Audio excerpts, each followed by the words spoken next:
Hello, so today I'm going to show you how to use daylight sensors. What you're going to need is whatever you want the daylight sensor to power: dispenser, piston, lamp, and you're also going to need redstone.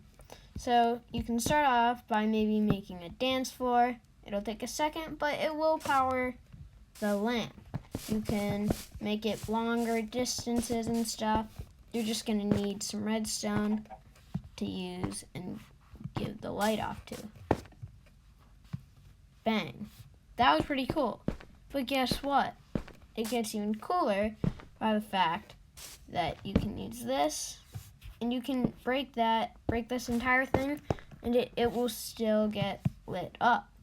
And this is because whatever is next to the redstone you place, well, it's going to use the abilities the redstone gives off. For example, it could be this. It'll get pushed.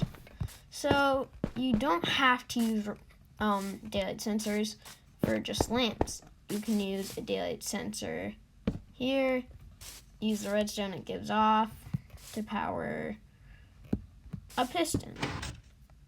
And dispensers are kind of tricky. And if you want dispensers to keep giving off stuff, you're gonna have to need an observer. And an observer is something you can use to make a repeater.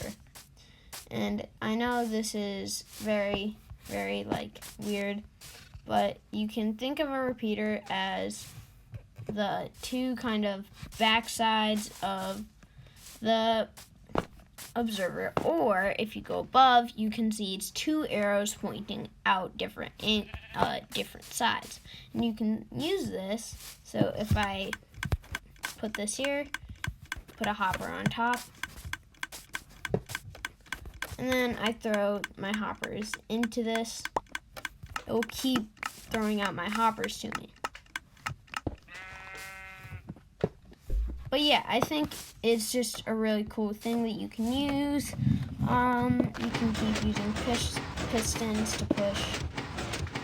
So I hope you really enjoyed this.